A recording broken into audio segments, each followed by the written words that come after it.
Under the Radar, bringing movies and people together, one frame at a time.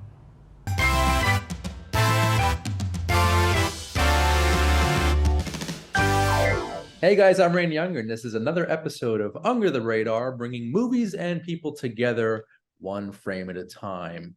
And with me tonight, I have a very special guest, a newcomer to Under the Radar, Mr. Jerry Horror. Welcome, Jerry. Hey, how you doing? Hello out Good. there, under the radar people. It's me, Gerald Finari, aka Jerry Horror. You call me Jerry Horror because it's friends only, and we're all friends here.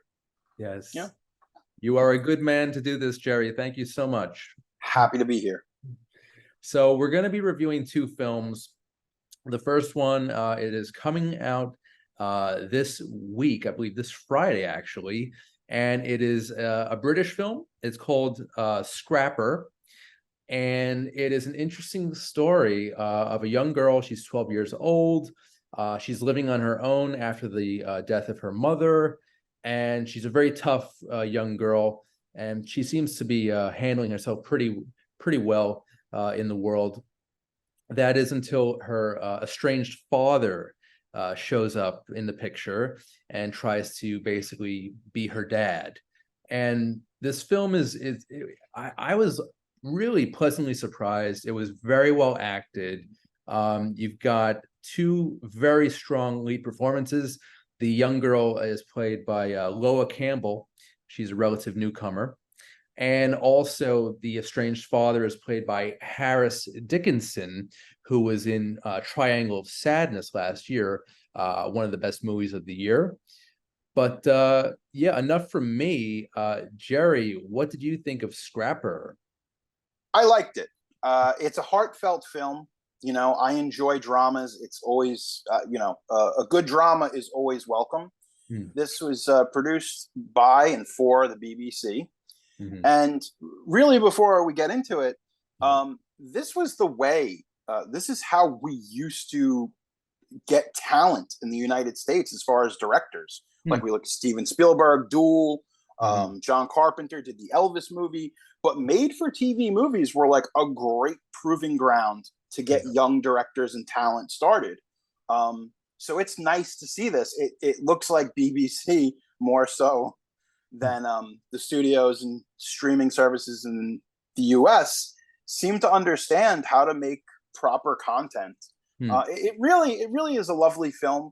It Yeah. falls into that processing trauma subgenre that's so prevalent, but it's not exploitive in any way. It's really is a beautiful little film. Yeah. Agreed. I second all of that. And it's a quiet film. It's subdued. It's really at its heart, at its core, a human dramedy. And I just want to mention that the film premiered at the Sundance Film Festival, where it won the Grand Jury Prize for the World Cinema Dramatic Competition. So far, I mean, it's already doing very, very well. And I have a strong feeling that this will develop a cult following over time. I hope so, anyway. I also wanted to follow young Lola Campbell's career because she is definitely an emerging talent. So she is definitely one to watch. She steals the show, in my opinion. I was going to say the same thing. She Mhm. steals the movie. Yeah, Absolutely. she really does. And the back and forth between her and her father, played by Harris Dickinson, he had a fairly significant part in Triangle of Sadness, but it was really nice to see him kind of develop a little bit more as an actor. And this is the perfect film to showcase that. So, Absolutely. you know, I just love stories like this. Just at times it's really heartfelt, but at the same time it's really funny. So it's kind of like a roller coaster of emotions here, which I think any good film is supposed to elicit strong emotion, obviously. And this film does not disappoint in that respect.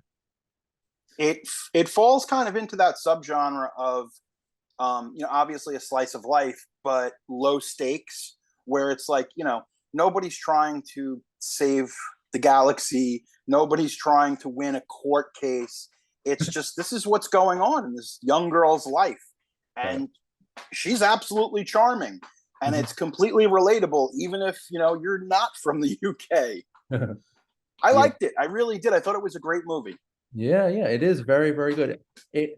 It's a little early to tell. I mean, I'm already formulating my best of the year list. This has a strong shot at getting at the number 10. My number 10, the list of number 10.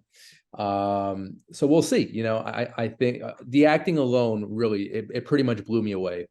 So, and also newcomer Charlotte Regan has written and directed this film, and I think she did an exquisite job. What do you think, Jerry? This is how you foster talent. You Mm, know, we got into the habit of this cycle, especially in the States, where it was like, okay, so you do your indie drama and then you go and direct a Marvel movie. And that was like the trajectory. And it's just like you look at some of these directors and they never get to go back to smaller films. It's mm, very difficult. And the other thing that's a problem is people have become taught to watch comedies and dramas because they're seen as lesser. They're not an event movie. They're not a roller coaster ride. mm, So what ends up happening is a lot of this stuff gets lost in the mix. Like, luckily, like especially even this summer, it's been a great summer for drama. I yeah. I got to see some No Hard Feelings, Joyride. I got to see all these fabulous comedies. It was a really good year, like where we're actually returning to cinema. And I Right. think there is a space, and I really hope that people get to see this movie, a wider audience, because it Mm, really is a beautiful little story. yeah. And I'm totally with you on that the type of film like the smaller dramedies. That's where cinema really shines right now. We've definitely seen this. You said this summer is the summer of that type of movie. It is also the summer of the big blockbuster. So it's kind of interesting seeing both of those genres, those types of movies battle battle it out themselves. And yeah, I really do hope that this film gets a wide audience. I'm hopeful. Movies. I'm really tired of. I've said this on the show before. It's just sequels, reboots, remakes, requels. It's like, come on already. Just we need originality. And Scrapper is definitely one of the purest examples of a movie that we need, just a truly original tale. And you mentioned that these British filmmakers, yeah, they eventually move on to Marvel or DC or what have you. I could definitely see Charlotte Regan, evolving into that, or devolving, however you want to put it. And I mean, Harris Dickinson, he looks like a quintessential superhero. He's got that look. He's tall. He's a little thin. He needs to, put on the muscle. But I could definitely see him in a superhero movie down the line. I hope he does more movies like this. I hope more actors do movies like this. It's a weird time right now with the strikes, obviously. So it is nice to see some independent art shine through. And just real quick, since I just mentioned the strikes, Jerry, what is your take on what's going on right now in the entertainment industry? Well, the other day there had been this story that's kind of been evolving, that the studios, you can't copyright AI created material. Hmm. And that is kind of a big deal because the thinking was, okay, well, you need to make Fast 11. So how do you make it? Well, instead of paying a writer, what we'll do is we'll Hmm. essentially we'll put all this material. What were the other movies about? Feed it into the algorithm, and then out pops the perfect Vin Diesel vehicle. Um, Unfortunately, what the courts are saying is that it's not copyrightable, essentially. So Hmm. this is a big deal. The other thing too is I don't want to burst anybody's bubble, but we're heading into the fourth quarter, the fourth financial fiscal quarter, Hmm. um, and it kind of gets to a point where when you're trying to entice your shareholders and make them happy, especially a company like Disney, another evolving story that has come out. Like there's a lot of stuff coming out in the last few days, but that Marvel had inflated their numbers. Like there were these reports of like them showing Ant-Man Quantumania in like 4,000 empty theaters in Malaysia. So the SEC, the Security Exchange, is now getting involved to see. It's bad. It's, because, and you know what? Look, Disney has accountability to their shareholders, and they need to be responsible about this sort of thing. If you're inflating or fudging the numbers, that, there has to be a level of transparency. A lot of predictions, industry insiders had said September. I'm thinking, and I'm hoping, I pray to God, is, closer to October seems to be more of a realistic timeline. Okay. But one way or the other, the people who are really suffering through this strike are the below the line people, your gaffers, your people who all the technical, the Teamsters, all the people who make the movie actually happen. And unfortunately, it's like everybody I know is, look, we can all pretend like, oh, solidarity, but people have bills to pay. So I know a lot of people in the industry right now, union or not, they're working on independent productions, maybe under a pseudonym. It's like working on porn in the 70s. You had your right. It sucks, but I stand with the writers. I stand with the actors. This is long overdue. Everybody deserves their residuals. I mean, this is, come on, man. When was the last strike? That was in the 90s or early 2000s? I can't remember. There was a writer's strike in like 2008, I think. Yes. But it was like very brief, I believe. It was just like, it was over like relatively quickly. The streaming, listen, everything's changed. The world has changed. Right. And, as my father always said, yesterday's price is not today's price. We've seen rampant inflation. I was at the store today. Deodorant is like $10 now. And when did that happen? That's disgusting, but I know, is what it is. Well, on a slightly related note, I mean, inflation or not, but I just want to mention that this Sunday is a National Cinema Day, and pretty much, all participating theaters are $4 movies. $4 for a movie ticket. That's insane. This is like the 90s again. So it's great. There's no excuse. Get out there and see some movies. Support these movies. It's the least you can do. Definitely. But back to the strikes, it is pretty terrible. And you've got people that are behind the scenes struggling. My heart goes out to them. I really hope that we get this thing settled quickly. From what I understand, they want to place more emphasis on AI, which is ridiculous because that's still, Vin Diesel's face, so he will get paid no matter what.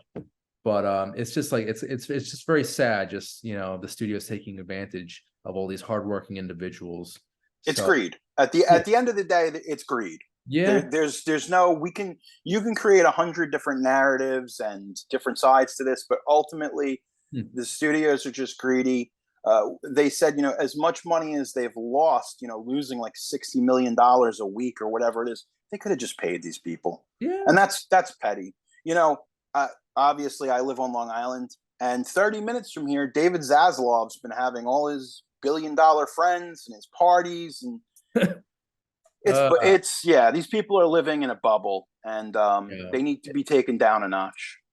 Agreed. I mean, I'm going to say it right now. The studios, people like Zaslav, they need a lesson in humility. Yeah. It's that simple. I know, man. The rich get richer. That's the law of the land. That's from Glengarry Glen Ross. Oh man. So at the rate things are going, it looks like we're by the end of by Christmas time, we won't have any fresh content. I don't think. That's another problem. That's freaking scary.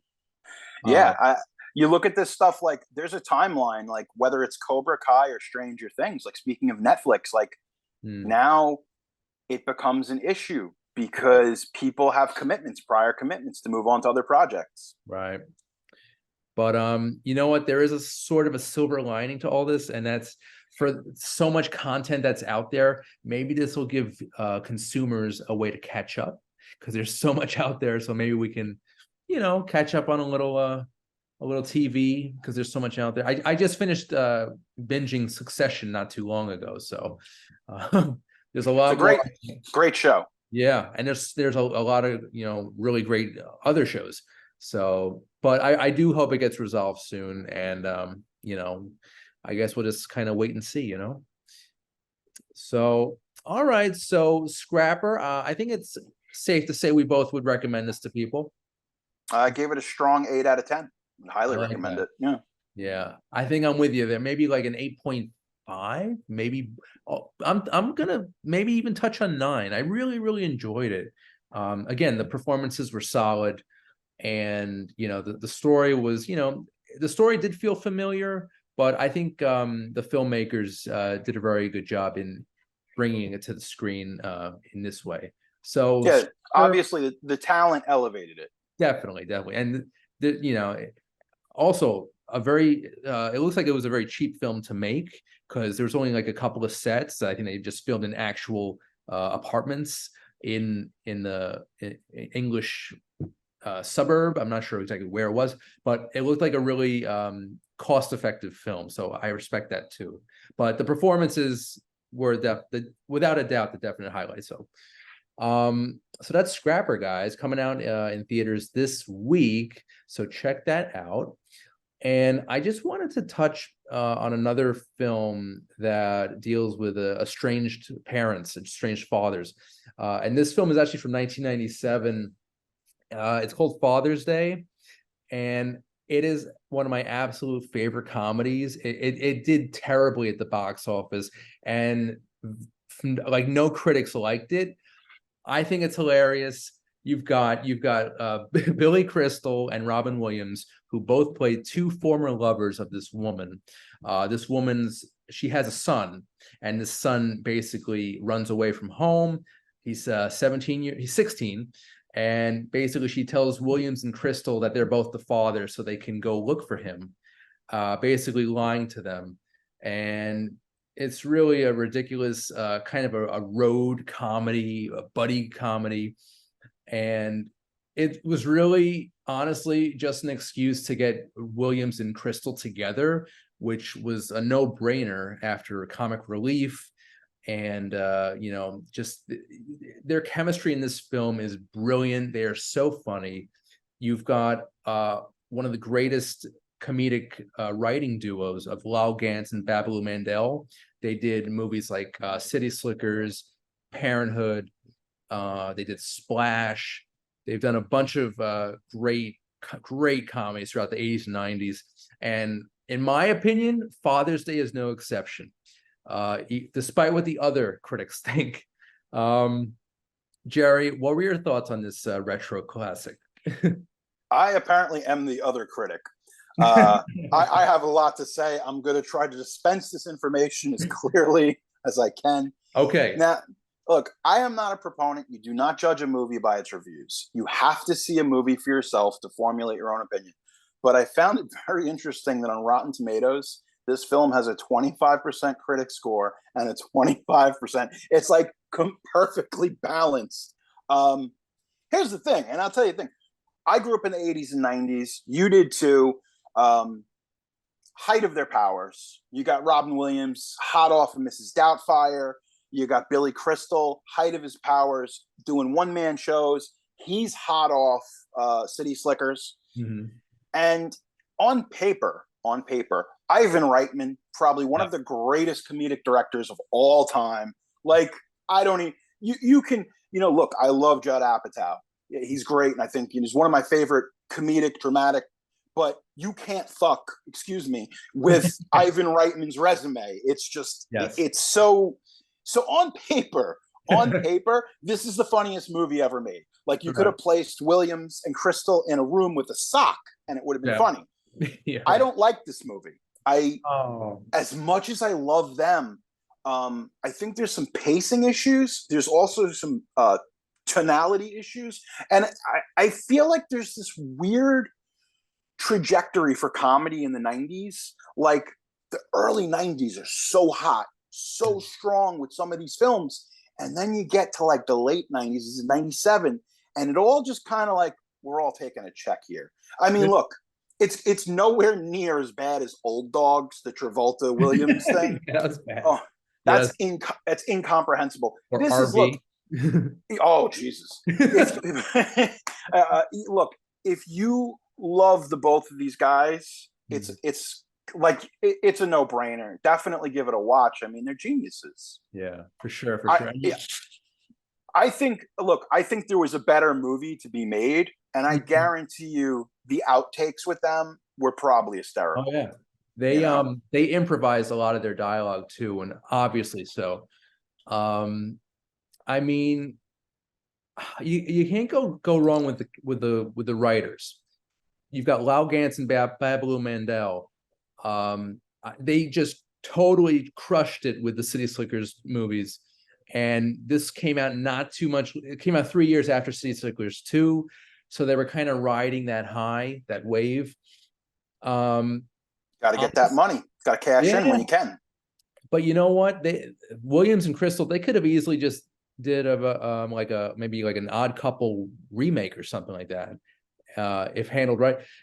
I guess it obviously it's not a great movie, but it's a really enjoyable one, in my opinion. I think it's so funny.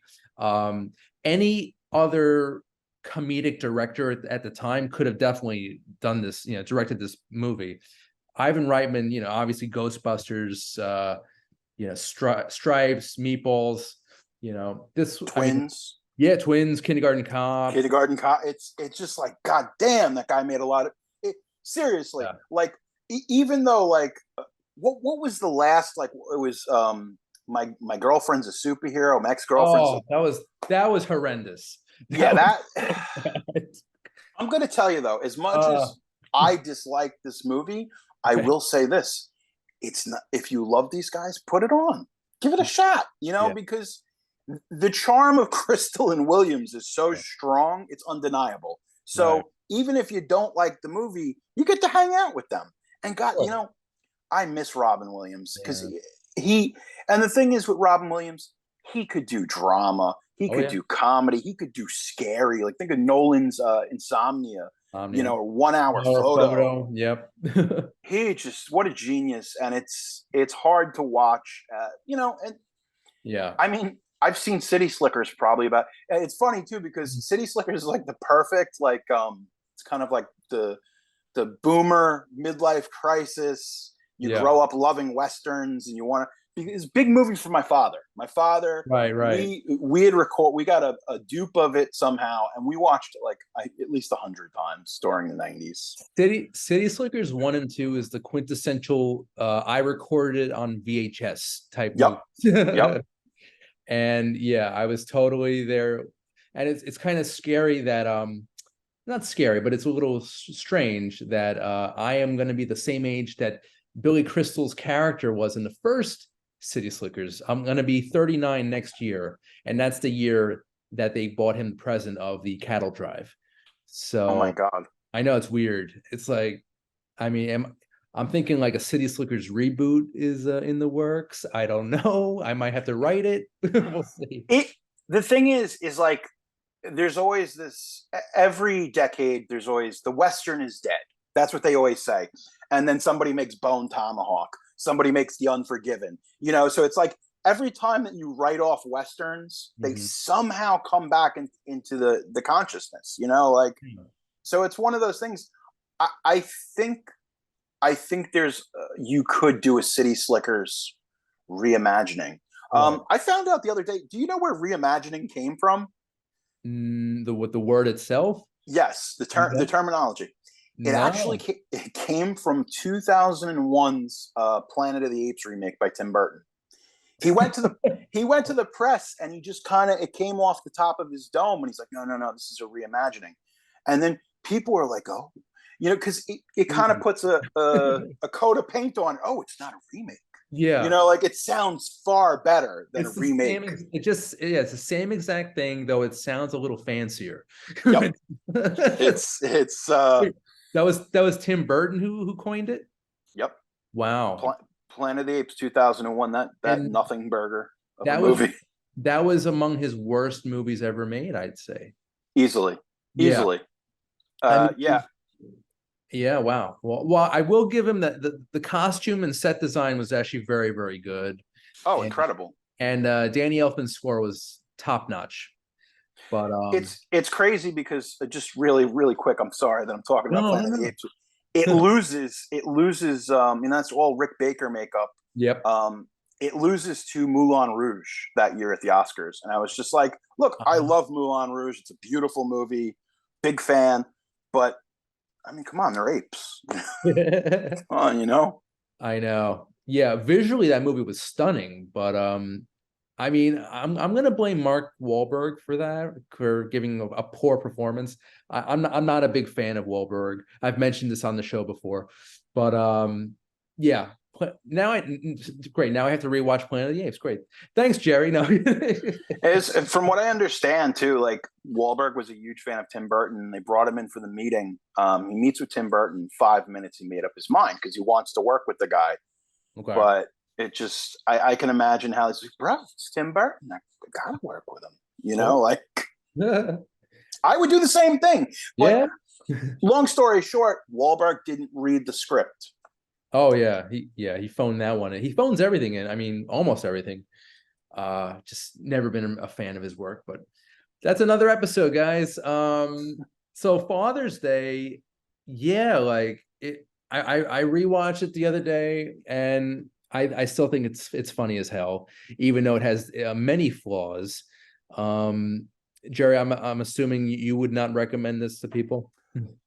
If you're a fan of Robin Williams and you're a fan of Billy Crystal, which I don't know how you couldn't be, it's a fun evening.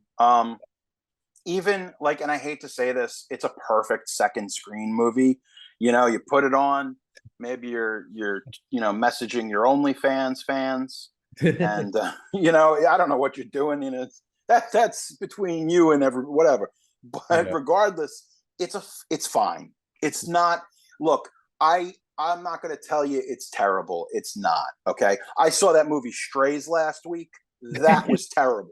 Really? Strays might be the worst film I've seen all year in theaters. Second would be the Meg 2, The Trench.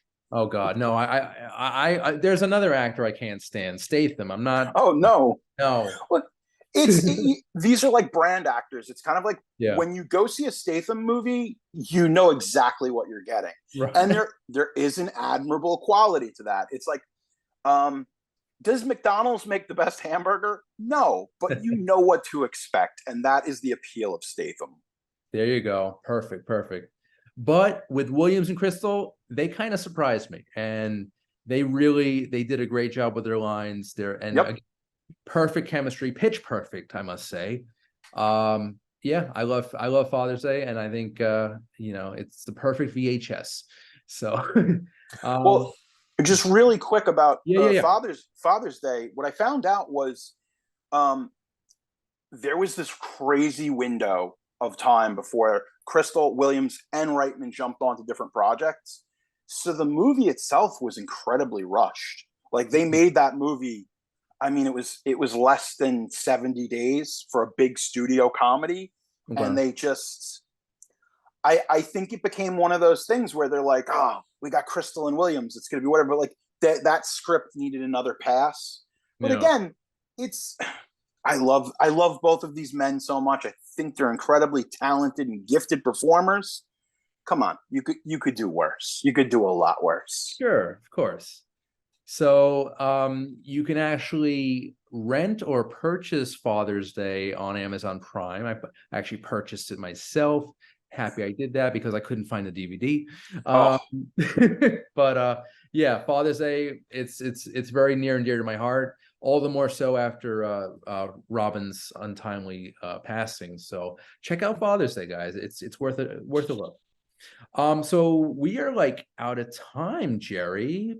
But I just wanted to, turn to you. Are there any plugs? Anything you're working on now you want to talk about?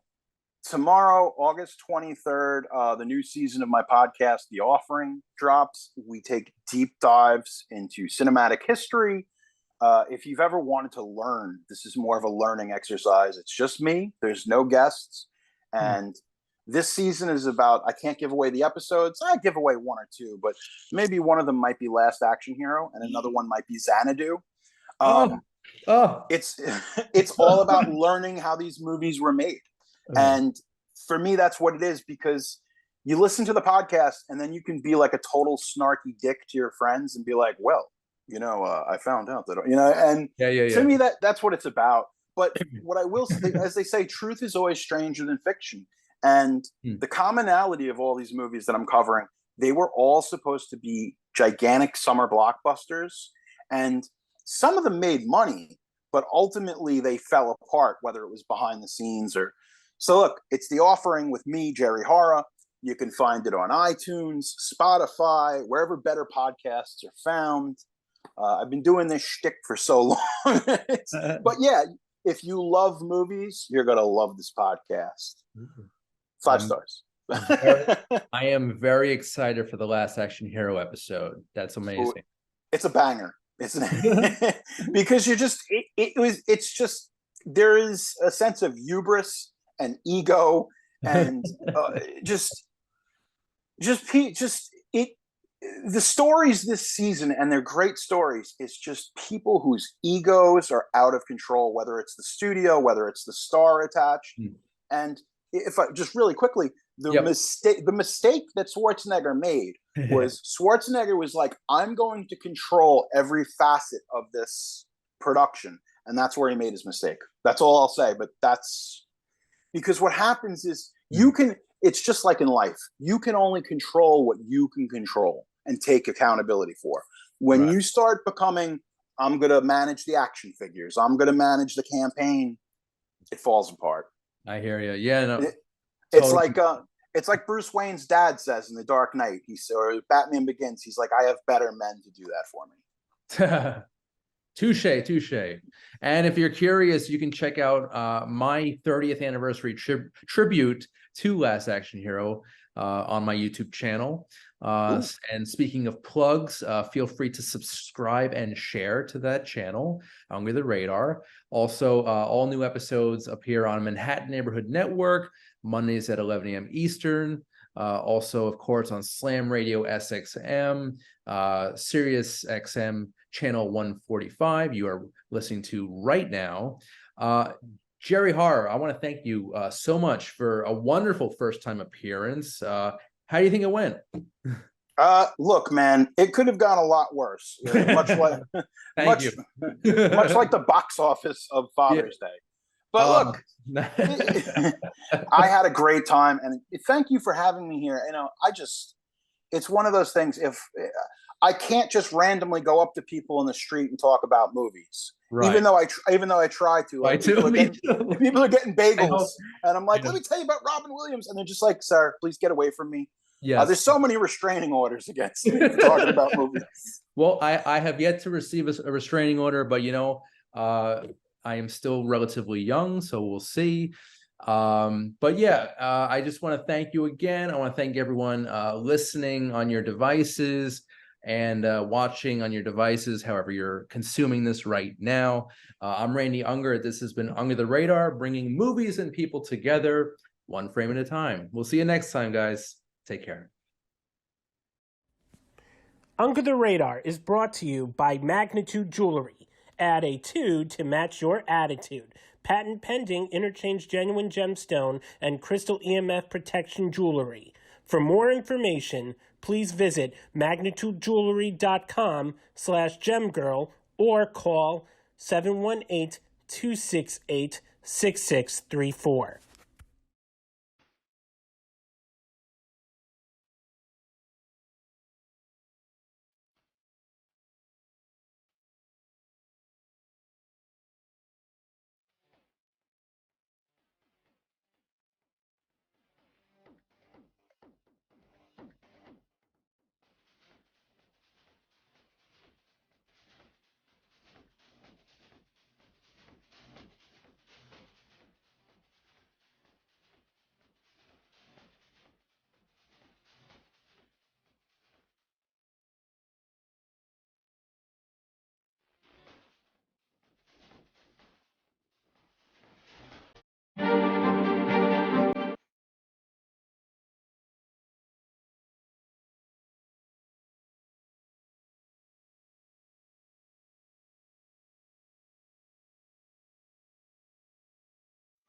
Randy under the radar. Hi. How are you? Nice to meet you. You too. Congratulations on the film. Thank you. Tell everybody, how did you get involved with the project? I reached out to Rod. I learned that they were coming to Montana, that the production was going to film in Montana, and I sent him an email and said, I'm a horse wrangler and actress, and if you need anything, I'd love to help out with the film. And he wrote back and said, I don't need any horse wrangling, but I may have a role for you to audition for. So I was able to audition for the film. And you were hoping to wrangle some horses. I do, so it would work out if I could. Any challenges during filming? We were filming, it was about -11 when we were filming, and the heater had quit in the house, and there wasn't very much insulation. Okay. So we were wearing long johns, like extra layers, and trying to stay warm in between takes, and keeping all the camera gear and all that stuff, rolling. So it's a lot. Did you use that discomfort in your performance? Absolutely, it helps so much. Nice. So it did the acting for you in a way. Yeah, in a way, it helps you be frigid. No, I'm just kidding. So what do you hope audiences take away from the film? I just hope that they can see that in a relationship, it's always really difficult to make the correct choices. And sometimes we don't make the correct choices. But when you do finally settle and make the correct choice, things will get easier. Sounds great. Well, congratulations again. Thank you so much. All right, take care. Hey, Ethan. Hey, how are Randy you? Younger, Under the Radar. Nice to meet you. You too. How's everything going? Good. You've come a long way from Boy Meets World. Yeah, sure. 30 years? Yeah, you did it. You're here. You made it. I made it. Yeah. Talk about the film. How did you get, what attracted you to the project? I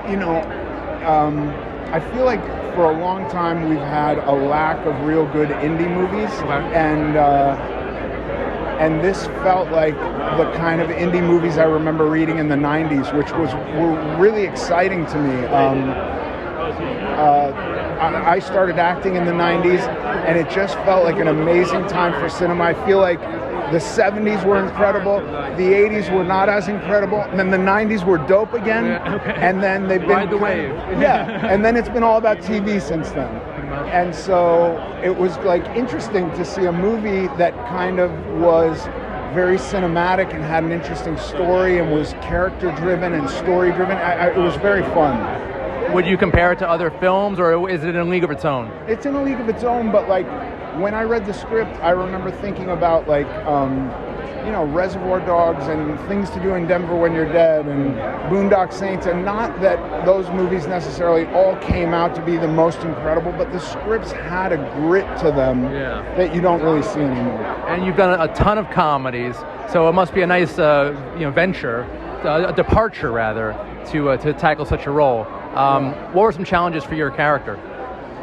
I played a guy named Slim, and I'm very still and stoic, and I feel like I rely heavily on mannerisms and my eyebrows to communicate, and I couldn't do any of that. He was just very still, which was fun. Okay.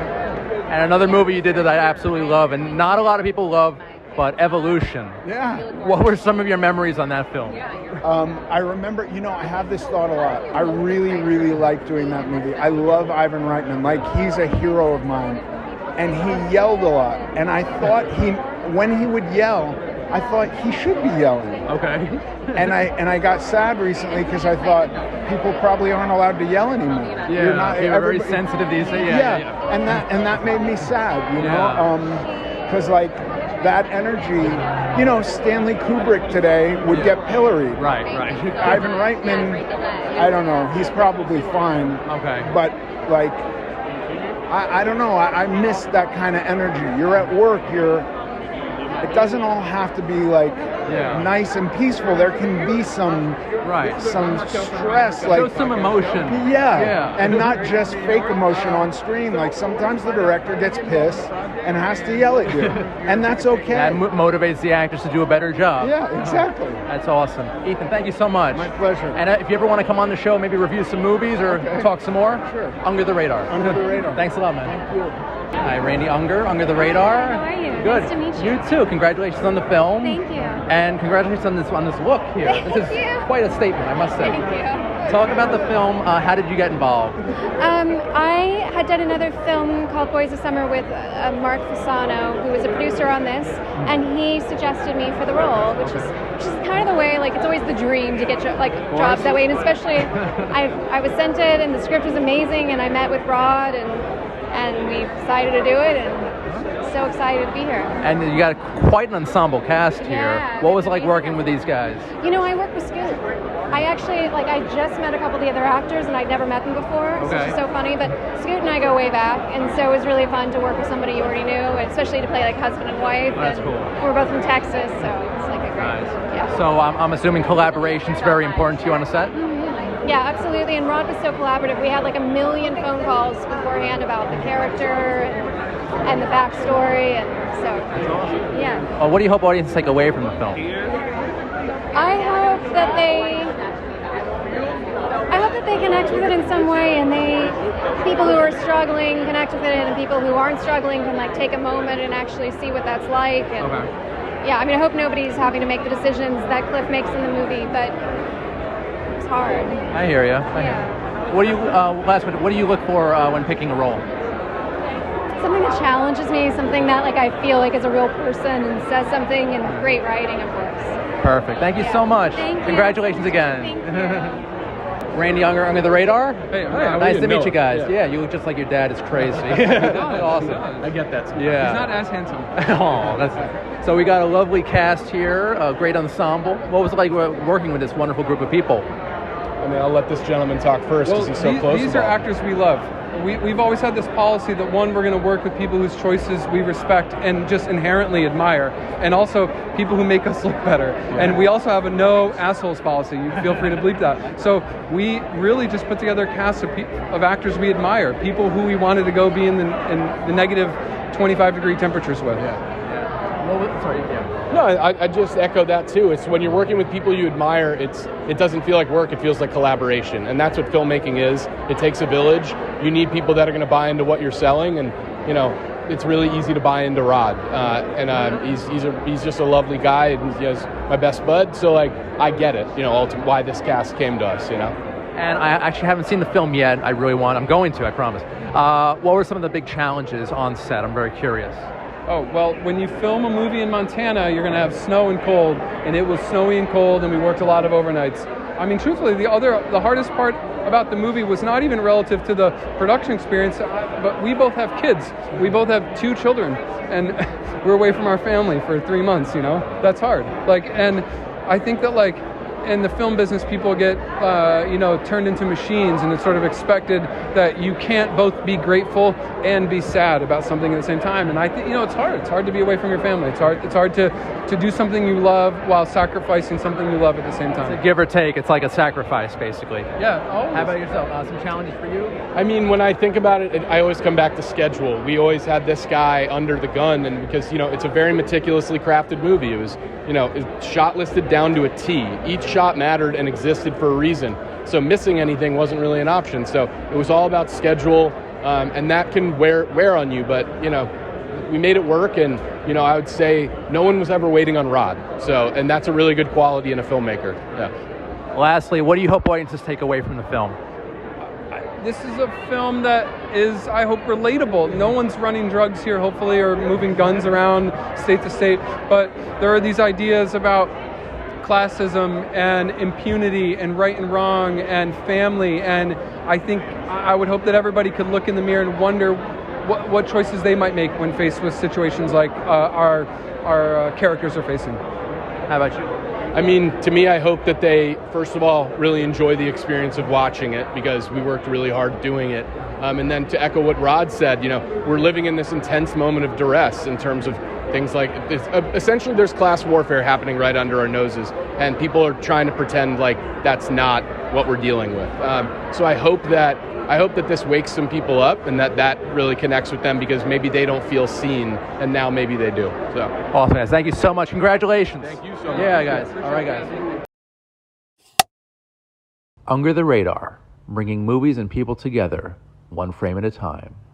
Again, thank you so much for taking the time today. The film is amazing. I've actually seen it twice. First time was at the Tribeca Film Festival, and then most recently yesterday. So I wanted to really absorb it as much as I could. I'm curious, how did the film originally come about? Well, I was a sound editor, but I'm kind of the reluctant sound editor. I was at film school, and I didn't really care for sound. I kind of would get panic attacks doing sound, and I came out to be an editor. And then I needed money to finish my thesis film, and I lowered myself and took a sound job when somebody called up and asked me what I did. One of my classmates from graduate school asked me to do it. And then it's like, oh, my God, I realized I'm the only effects editor. I've got to figure out how to how to set the mood and the tone, and what do I do with plot points, and how do I reflect character? Right away it started to and so I think and then I just got so passionate about it. It was the 80s and then into the 90s, and I'm doing these big action adventure movies and surround sound, and it was so fun, and so I'm just so passionate.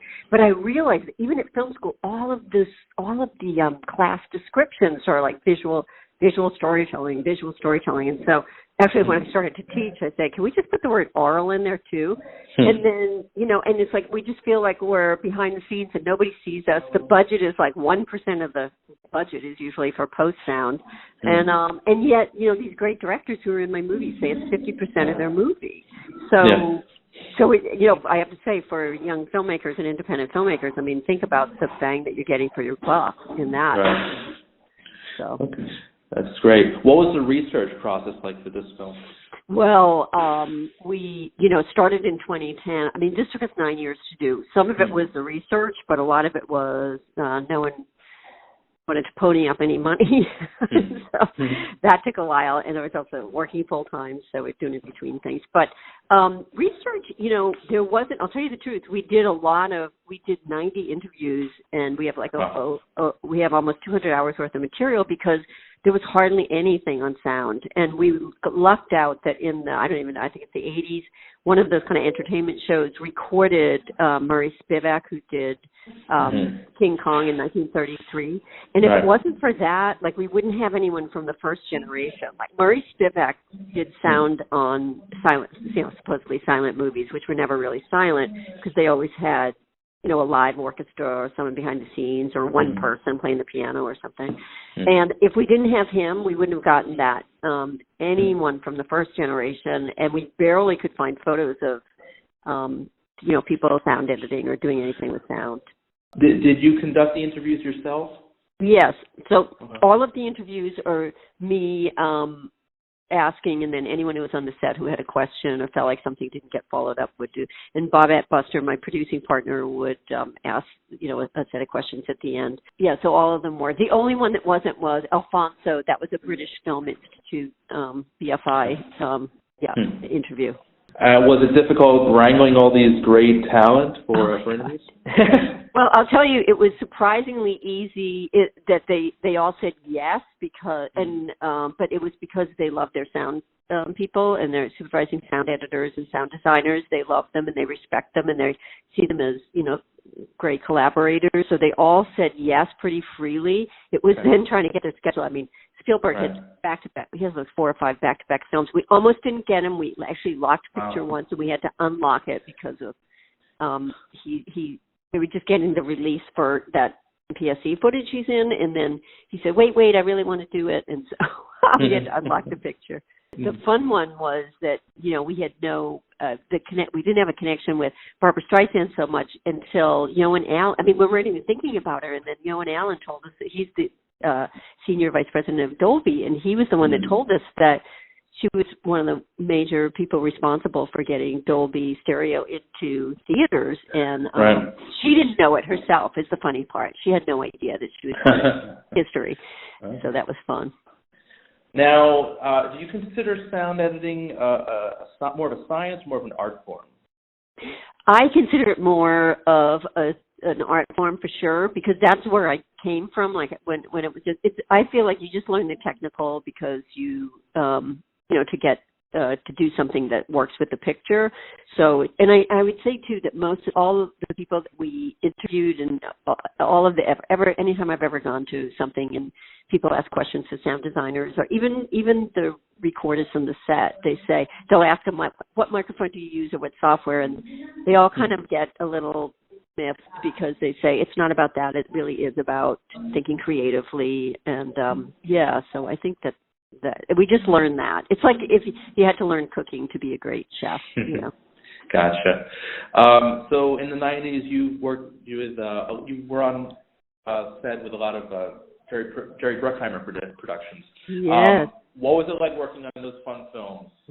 Well, those were really fun. For me, it was fun because I was coming from my first union show was at Paramount, and it was Days of Thunder. And I had only done stereo, so to do and I had the bad guy's car. Oh, bad guy meaning the one who was always racing against Tom Cruise, whoever. I had his engine, and it was so fun, like doing those, and then the surrounds, and that was like, and all of the NASCAR kind of wide shots and aerial stuff. So that was like really fun to do. And they were so bombastic and crazy. It's like and a lot of the story is sound. So they were, What was it like working on The Rock? That's actually one of my favorite action my God. movies. It's so funny. So good. That was crazy. It was crazy. I mean, the gunfight, all of this action stuff that was happening. Nicolas Cage, working with the footage with him, was really, it was outrageous, and but it was, I mean, those are just, such a wild ride that it was fun. And, on those, it's like you're really trying to, it's a spectacle, so it's really, really a lot of fun. How closely do you work with composers? Not at all. Especially because maybe not even the supervising sound editor. So I was a sound editor, effects editor, and sometimes a dialogue editor. But here's the thing that's sad about Hollywood is that we don't work enough with the sound. Now, it might be changing. It's definitely changing more. But you're so separate, and then you come to the mix, and it's like, we both covered the same thing, and then you kind of duke it out about who, or it's, it will be the director's decision. What do you want to go with, music or sound? And then it's like you're trying to make sure that the dialogue doesn't get covered up, and then it's like, comes down to, should we run this with, is effects more effective, or music, or so, it's we should be doing that a lot more. It would be fun to, and sometimes we do, like on some sound designers, and like Skip Levesey in New York with Carter Burwell, who work on the Coen brothers, like they hand each things off to each other, because sometimes your effects will be in the wrong pitch, like frequency, and they also sometimes want to use your effects in their score, almost like musique concrète. Right. So it can be really great. It's something that should happen a lot more, and doesn't happen enough in Hollywood, I think. Gosh, yeah. I mean, Hans Zimmer is one of my favorite composers. Do you have much of a relationship with him? Just really just through the film more than ever. But he was we would sometimes hear his music earlier, but he would do a sketch or something that was like a temp track, but it wasn't we wouldn't hear it early enough, that's for sure, and so you'd hear after. It was like, oh, that's what they do with that. Cool. So back to Making Waves. What were some of the challenges you faced on set? Oh my God. Well, okay. First of all, no one came forward with any money. So we did kind of proof of concept by showing, doing kind of a film without having shot anything, using other clips. And everyone was a little, was kind of interested. PBS, BBC, said, oh, maybe it's like a series, and kind of interested. And then also we went to Dolby to ask for money, and it's like nobody came forward. And you're kind of used to that in sound. So that was one thing. Then we actually had, we were nonprofit through through International Documentary Association. So people did, donate and give money. One of those was our executive producers really kind of stepped up. And then in the end, if it wasn't for the fact that my sister, thank God, she studied finance instead of film, but so she was our main source of she was the one who really kind of supported us, and that was really, really helpful, and some other people as well. Good. And then we did a Kickstarter campaign. We, I think, made $135,000 on the Kickstarter campaign. That was helpful. But, our budget was, we were a big budget film. For a documentary. So it was because we wanted to do it right. We kind of knew we were doing it for the ages since nothing has been done. The other one is that I'll tell you that if you look at the structure of the film, what was difficult was I knew I wanted to get certain things in. Like I knew we were going to do the history, but I also wanted to get in all those things, all of the different types of editing that there is, and it was feeling like a couple of different films. And then Bobette Buster, my producing partner, we had like the circle of talent idea. Sherry Dorman was talking about that, so we knew we wanted to talk about people in that way.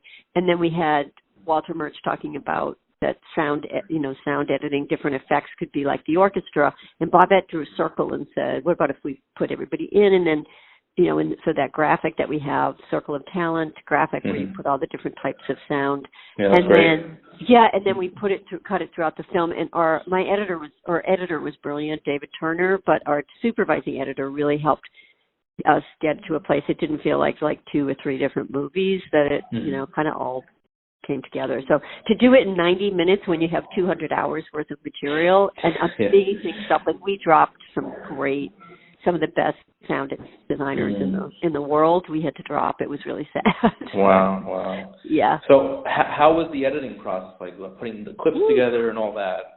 Oh my gosh. Well, the first thing that we do every time that we got enough from, we did Saving Private Ryan, for example, was a nice long sequence of, I think it was 9 minutes, and it had Spielberg and Gary Rydstrom, and then it had a lot of the editors, and that's what we would do and then we pulled River Runs Through It together, and Ordinary People, and so we pulled different segments together, and then of course when we went to put them together they were way too long, so but we'd just keep pulling kind of scenes, and then I didn't want to make a 5-hour movie and then cut it down, but instead we'd pull together these beautiful kind of sequences, and then when we went to put it together, that's where Tom Miller, our supervising editor, was really helpful, and then we never even made it up to 2 hours, because I knew that I'm a strong believer that the human attention span is 90 minutes. Now, with over 200 hours of footage, what was your favorite interview? Oh my gosh. Okay. Wow. Well, it was so fun to interview Barbra Streisand, and it was at her house and all that. So she was fantastic. I feel like I loved Peter Weir, David Lynch, and Ang Lee were all I feel like their filmmaking is their spirituality, and it was just so beautiful to talk to them. I love those. I thought they were really fun. Hans Zimmer was really fun. He's a kick, and we got to go to his studio, and that is it almost feels like a den of iniquity. So he was, so, oh my God, there's so many great ones. And George Lucas gave us so much time up at Skywalker, so that was great. And then all the sound. Walter Murch, Ben Burt, and Gary Rydstrom are 3 main people were just great, and they know so much about history that they were fantastic. So to hear the history was really fun. And Walter knows so much because he was at film school with George Lucas. Right. They're such old buddies, to hear just their, kind of inside stories with them, and also there was a really fun thing. That whole thing about, George's first film that he ever does at THX bombed so badly and it was too zoetrope that Francis Ford Coppola has to take a job that he didn't really, necessarily want, because he owes Warner Brothers almost what would be, $3 million today. So he takes this sleazy, gangster picture that 12 or 13 other directors turned down, and then it turns it into The Godfather. It's that was hysterical. What do you hope audiences take away from this film? Oh my gosh, I just hope that they take away the importance of sound, not only in their lives, not only in the film, but in their lives, how emotional sound is and how much it affects you. And then I do hope that they think, and when watching a film, just realize how much work and how much artistry is behind it, and how much they're really being affected by sound. I think that's just kind of an appreciation for that. How can people see the film? I believe it's out already. Yes, so this October 25th was our opening week, and it's at Cinema Village in New York, and then it's at the ArcLight Cinemas. But if they go to makingwavesmovie.com, we have all of the screenings at our website, because it is all over, and it's going to go out to it was going to go out to like 70 theaters after this, like the first or second week. And I'll tell you, this is definitely on my list, my top 10 list of favorite films of the year so far. Thank you. That is so great. So good. Yeah. Mitch, Costin, thank you so much for your time today. If you're ever in Long Island, we'd love to have you maybe stop by the studio. Oh, I'd love that. Yeah. You're always welcome. Great. Thanks again. I'm Randy Unger. This has been Unger the Radar, and we'll talk to you next time. Bye, guys.